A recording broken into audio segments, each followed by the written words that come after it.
Party के लोग माने ना माने, बट एक तरीके से समझ में आता है कि उनको साइडलाइन किया गया है। जो भी उनके जगह लेने आएगा उनको उनकी छवि, खुद की छवि और बृजमोहन भैया का सपोर्ट बहुत मिलन चौबे है, मनोज वर्मा जी है, ये लोग लड़ सकते। नमस्कार, मैं हूं अजय सोनी और आप देख रहे हैं छत्तीसगढ़ तक।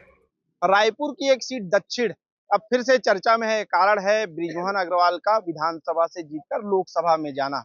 अब ये कयास लगने लगा है कि अब बृजमोहन अग्रवाल के बाद दक्षिण का विधायक कौन होगा। तो यही जवाब जानने हम निकले हैं छत्तीसगढ़ की राजधानी रायपुर में। और रायपुर में जहां पे हमें इस तरह से लोग मिलते हैं चाय की दुकान पे, सड़कों पे बैठे हुए चर्चा करते हुए, वहीं हम छत्तीसगढ़ तक की लगा लेते हैं चौपाल और जानते हैं हम उस मुद्दे के बारे में जिसे जानने के लिए हम सड़कों पे निकलते हैं।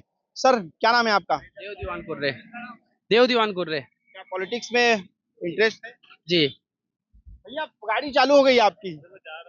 अरे नहीं, पहले इन्हीं से पूछ लेते हैं भैया। आज अच्छा, मैं पूछ रहा हूँ ना, आप बताना दक्षिण का विधायक कौन है? रायपुर दक्षिण। दक्षिण विधायक तो कौन, बृजमोहन अग्रवाल जी थे ना। मैं चुनाव का मतलब ही नहीं है। सांसद जी कौन है? सांसद अब रायपुर में बृजमोहन अग्रवाल। तो बृजमोहन जी तो विधायक थे दक्षिण से, मंत्री भी है, अब चले गए दिल्ली।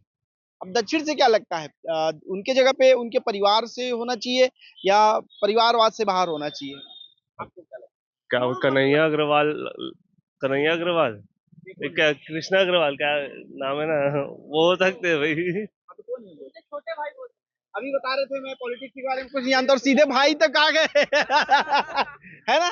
अभी बोल रहे थे मैं नहीं जानता और सीधे भाई को प्रत्याशी बनाया। और उनके अगेंस्ट में एक बार लड़े हैं ना चुनाव, इसलिए वो कांग्रेस से ना? कन्हैया अग्रवाल कांग्रेस से थे।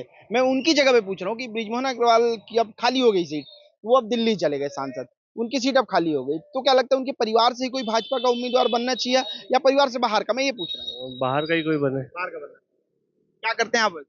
बिजनेस। अच्छा, बिजनेस है, पूरा ध्यान बिजनेस में ही। हाँ हाँ। और बिना पॉलिटिक्स और सरकार के बिजनेस भी कैसे चलता है, तो थोड़ा बहुत तो इंटरेस्ट रखना चाहिए ना। अब तो जो सरकार है अपन को उसके पीछे दौड़ना है बिजनेस के लिए। और क्या। अभी जो सरकार रहे कैसी चल रही है? अभी तो फिलहाल ठीक है। आपका भाई साहब? आशीष ठाकुर। क्या करते हैं?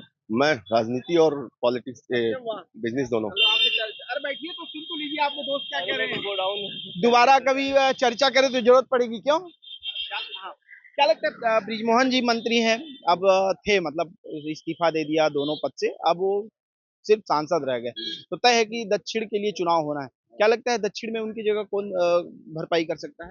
उनकी जगह पे मेरे हिसाब से सुनील सोनी जी। जी। उनके करीबी भी माने जाते हैं और राजनीति में उनका अनुभव भी है, पिछले सांसद रहे 5 सालों से, तो उनका स्थान बनता है मेरे हिसाब से। तो सुनील सोनी महापौर भी रहे ना यहाँ से, तो आप तो लोकल रायपुर के ही होंगे, तो बेमेतरा से। अच्छा, रायपुर में रहते हैं। सुनील सोनी के ऐसे काम जिसको लगे कि नहीं ये आदमी होना चाहिए, आपको लगता है कि वो उस पे खरा उतरेंगे? क्योंकि लोग 5 साल में देखा बहुत ज्यादा उन्होंने छाप नहीं छोड़ पाया और मेयर भी थे, तो आप लोग ज्यादा जानेंगे। काम तो ऐसा कोई विशेष में याद नहीं है, लेकिन काम अच्छा करेंगे इस चीज का वो है कि बृजमोहन अग्रवाल जी का नेतृत्व उनके पीछे रहेगा, तो काम अच्छा ही होगा। क्या लगता है कि बृजमोहन के भेज के भाजपा ने गलती किया क्या, या सही किया? आपको क्या लगता मेरे हिसाब से तो बृजमोहन जी को छत्तीसगढ़ की राजनीति में रहनी थी। है? जी। क्या लगता है कि उनको डाउन करने के लिए ऐसा किया गया, या एक नए चेहरे को मौका मिले, या और इंटरनल पॉलिटिक्स क्या जानते हैं इसके बारे में? नहीं, आप तो कार्यकर्ता है ना, तो खुल के बोलिए। नेताओं के बारे में तो कार्यकर्ता ज्यादा जानता है।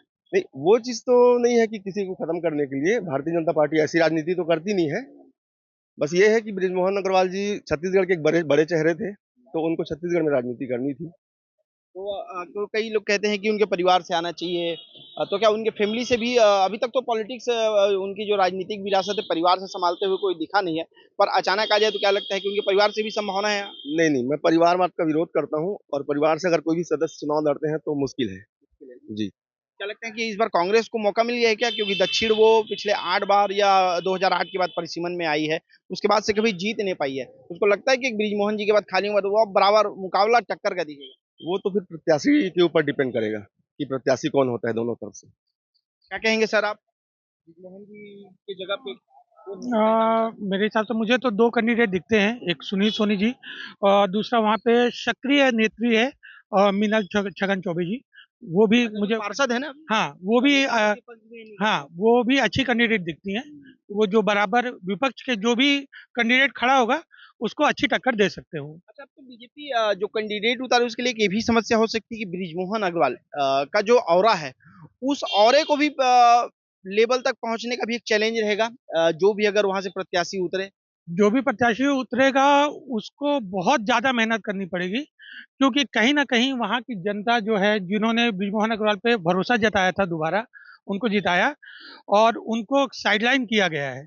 लोग पार्टी के लोग माने ना माने बट एक तरीके से समझ में आता है कि उनको साइडलाइन किया गया है।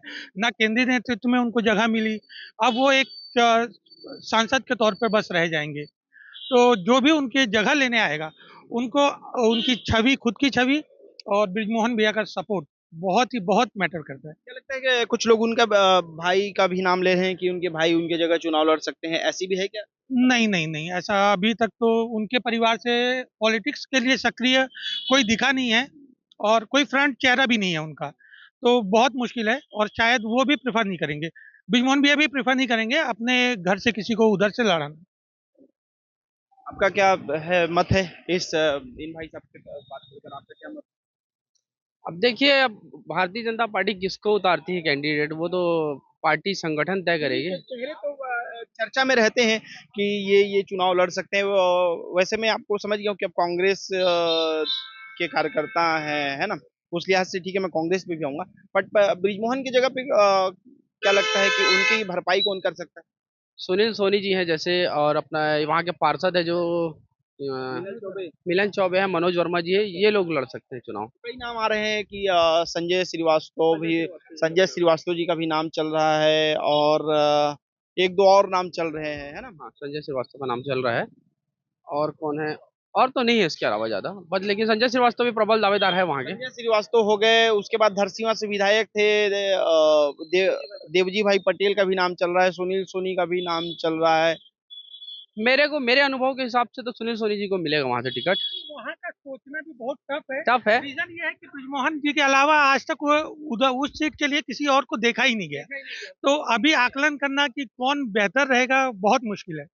भाई साहब बोल रहे थे कि मैं एक लाइन नहीं जानता हूँ राजनीति में और सबसे अधिक नहीं, मैं पहली बार बोल रहा हूँ, आज तक मैंने कभी बोला नहीं है। यही होता है कैमरे का नहीं, कैमरा होने के बाद भी हमने आज तक कभी कोई स्टेटमेंट दिया नहीं है।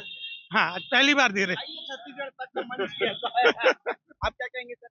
मैं तो बोलता हूँ यह मनोज वर्मा ही है, क्योंकि चेंज कर ले ये तो उस टाइप का हो गया कि राइट लेफ्ट। दक्षिण से जितने भी हिंदू संस्कृति को हमेशा से उजागर करने वाले मनोज वर्मा जी हैं, जो संगठन से भी जुड़े हैं और वहाँ के सभी लोगों का कार्यक्रम वगैरह सब चीज करवाते रहते हैं। हमेशा जैसा जाओगे तो 12 महीना वहाँ होते ही रहता है। मनोज वर्मा जी उनके नेतृत्व में, और अच्छा काम भी करते हैं, वो पार्षद है उस जगह के, और मेरे को ऐसा लगता है कि उनको भी एक चांस देना चाहिए, क्योंकि जमीन से मैं काफी लोगों से सुना पार्षद नाम लिए, तो क्या लगता है कि भाजपा ने इस चुनाव में जो नए चेहरों को, उसके बाद एक भिलाई नगर से रिकेश सिंह पार्षद जो चुनाव जीत गया है, तो इस लिहाज से भी अब लोगों में एक उम्मीद जग गई है क्या कि पार्षद भी अब विधानसभा की चुनाव लड़ सकता है, टिकट मिल सकता है, इसलिए आप लोगों के दिमाग में आ रहा है क्या? जरूर हो अक्सर सकता है। देखा जाता था अब तो सबको नीचे स्तर के लोगों को ऊपर लेके आ रही है, और हर आदमी भारतीय जनता पार्टी में जमीनी स्तर में काम कर रहा है, और किसी का यहाँ पे ऐसा नहीं है कि वो आगे नहीं बढ़ सकता। क्या लगता है कि अभी नाम ले रहे थे, अब आप पूरा कर लीजिए। मनोज वर्मा जी का नाम ले रहा था मैं। सिंगल वही सिंगल वही तो नहीं बोल सकता, लेकिन मैं देखो हूँ, मैं कहाँ उत्तर का हूँ, लेकिन दक्षिण में मैं देखता हूँ कि उनका कार्यकाल को तो अच्छा करते हैं भाई। ऐसा ही होता है कि दक्षिण वाला उत्तर के बारे में ज्यादा जानता है, उत्तर वाला दक्षिण के बारे में ज्यादा। क्यों भाई साहब, आप तो आपके बारी आई तो खुद ही कर दीजिए। आप बताइए क्या लगता है कि बृजमोहन जी की जगह कौन ले सकता है? अब बृजमोहन जी सांसद बृजमोहन जी की जगह कोई नहीं ले सकता, हाँ जी, लेकिन क्योंकि हाँ चुनाव में अब भले जिसको भी पार्टी उतारे, लेकिन बृजमोहन जी की जगह कोई नहीं ले सकता, क्योंकि उनको बच्चे जानते थे।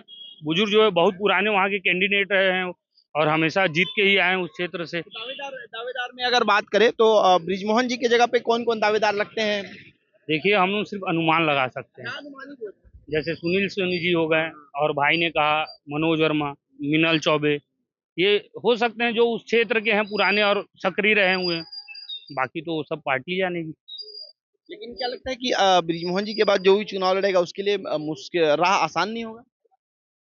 क्योंकि बृजमोहन जी का तो श्योरी माना जाता था, 90 विधानसभा टिकटों पे चुनाव हो रहा था, तो सब से जब मैं चर्चा करता था तो बस एक ही नाम बोलते थे कि बृजमोहन का पता है, बाकी 89 सीट पे फाइट है। आसान नहीं होगा, जो भी लड़ेगा उसके लिए आसान नहीं होगा। हाँ, अब आपके बारे में आते हैं, क्योंकि आपने पहले ही बता दिया आप कांग्रेस कार्यकर्ता हैं। अब आपको क्या लगता है कि दक्षिण कांग्रेस ले आएगी क्या? ले आएगी इस बार। अच्छे से बैठिए, तो लगता है कि वो अस्पताल में तो नहीं है। नहीं, इस बार कांग्रेस ले आएगी दक्षिण। ऐसा? जी। अभी तक 8 बार से नहीं हो पाया है ऐसा। और ऐसा हुआ है कि बृजमोहन के खिलाफ जो अधिकतर लोगों को मैं देखा हूँ कि राजनीतिक कैरियर ही शून्य के कगार पे आ गई है। तो अब क्या लगता है, कांग्रेस को लगा है कि यार अब दक्षिण में हमारा कब्जा हो सकता है? देखिए क्या है, निरंतर कभी भी उस दक्षिण सीट में कांग्रेस के कार्यकर्ताओं को किसी को वो जो सक्रिय नहीं है उनको ही टिकट मिली है। इस बार ऐसा है कि पिछले 8 बार से लोग तैयारी कर ही रहे हैं। अभी ऐसे बहुत सारे ऐसे चेहरे हैं कांग्रेस के जो जीत के आ सकते हैं वहां से। कौन हो सकता है सबसे उम्मीदवारों में अगर कहें तो दावेदारों में कौन कौन है? अब मैं किसी का नाम क्या लूं, देखा जाए तो कांग्रेस के तो सभी योद्धा मजबूत है। विकास उपाध्याय को फिर से लड़ा दिया। विकास उपाध्याय जी हैं, प्रमोद दुबे जी हैं, ज्ञानेश शर्मा जी हैं, एजाज डेवर जी हैं, कोई भी जीत सकते हैं वहां से। ही टक्कर दे सकते हैं जी। पिछले बार तो जब वो बोल रहे थे तो लड़ने को तैयार नहीं थे। तब उनके अगेंस्ट में बृजमोहन जी थे। नहीं, पार्टी को रिपीट कैंडिडेट करना चाहिए। कांग्रेस को अगर वो सीट जीतनी है, जैसे कन्हैया अग्रवाल जी को दिया गया था, वो नए कैंडिडेट थे, इसके बाद भी बृजमोहन जी को बहुत अच्छी टक्कर दी थी उन्होंने, तो उनको रिपीट करना चाहिए। में भी लड़ चुकी है। हाँ, वो भी लड़ चुकी है, वो महापौर है, लेकिन अब पिछले 10 सालों में उतना सक्रिय दिख नहीं रही हैं। लेकिन कन्हैया अग्रवाल को रिपीट करना चाहिए अगर कांग्रेस पार्टी टिकट देती है। बाकी तो पार्टी की मंशा है, वो किसको देना चाहे। बात मैं बोल रहा हूँ पार्टी से, चाहे कोई भी रहे, कांग्रेस हो बीजेपी हो, टिकट उसी को देना चाहिए जो जमीनी स्तर पे उस जगह का हो, जो शुरू से मेहनत कर रहे हैं, ना कि कोई बाहर से लेके आए और उसको डाल दे, कोई मतलब ही नहीं। फिर इसमें क्या कार्यकर्ताओं का मनोबल टूटता जाता है भैया। मैं तो इतना ही बोलता हूँ कि कम से कम जिस क्षेत्र का व्यक्ति है जो इतना मेहनत कर रहा है जमीनी स्तर से, तो उनमें से ही किसी एक को देना चाहिए, चाहे कोई भी रहे। क्यों भैया? क्या आदमी काम नहीं करेगा ना खुल के, फिर कैसा करेगा? अब मैं इतना सालों से अगर इस जगह में काम कर रहा हूँ मैं, अब कोई दूसरा आके बड़े मन से एकदम आके यहाँ आएगा तो फिर हमारा जगह कहाँ जाएगा भैया? बृजमोहन अग्रवाल के परिवार से ही कोई किसी को देखो, परिवार बात तो सबसे पहले चीज भारतीय जनता पार्टी में है ही नहीं, और दूसरा चीज तो ऐसा कहा सुना चल रहा है भैया, है ना? है ना भैया, ऐसा चल रहा है ऐसा। गलत गलत ये नहीं बोलेगा। परिवारवाद अगर नहीं है, ऐसी कोई पार्टी नहीं है जिसमें परिवारवाद ना हो। हाँ, बात और भैया, कोई भी परिवार का मुखिया होता है वो अपने परिवार के लिए मेहनत करता है। अगर ये बोलना सिरे से खारिज कर देना कि परिवारवाद नहीं, भैया वो कैंडिडेट डिजर्विंग होना चाहिए। अगर बृजमोहन भैया के घर से अगर कोई उतरता है और अगर वो डिजर्विंग है तो क्या बुराई है उसमें? परिवारवाद का कोई डॉक्टर का बेटा डॉक्टर बन सकता है, इंजीनियर का बेटा इंजीनियर, वकील का तो परिवारवाद से अछूता कोई नहीं है। काबिलियत होनी। हाँ, काबिलियत होनी चाहिए। और दूसरा, हर कोई अपने घर के लिए मेहनत करता है पहले तो। मिनट हो गया भाई, 13 मिनट में आप बोल रहे थे मैं सबसे कम बोलूंगा भाई साहब, और सबसे अधिक भाई साहब बोले। फिलहाल आप लोगों ने छत्तीसगढ़ तक के इस चौपाल में चर्चा की, आप सभी का बहुत बहुत शुक्रिया। तो ये आज चौपाल, और आपने सुना कि निश्चित रूप से जो सबसे अधिक बात और सबसे अच्छी बात इसमें निकल कर आई कि अब इनको लगता है कि नए लोगों को मौका मिलना चाहिए। और खास करके 2023 के चुनाव में भाजपा ने जिस तरह से कैंडिडेट उतारे, उसमें युवा पार्षद नए चेहरे उतार कर नए कार्यकर्ताओं में उम्मीद जगा दी है कि नए कार्यकर्ताओं को भी इस चुनाव में मौका मिल सकता है। फिलहाल जब तक भाजपा दक्षिण का उम्मीदवार घोषित नहीं करती, तब तक कयासों का दौर जारी रहेगा। सहयोगी साहिल के साथ अजय सोनी, रायपुर, छत्तीसगढ़ तक।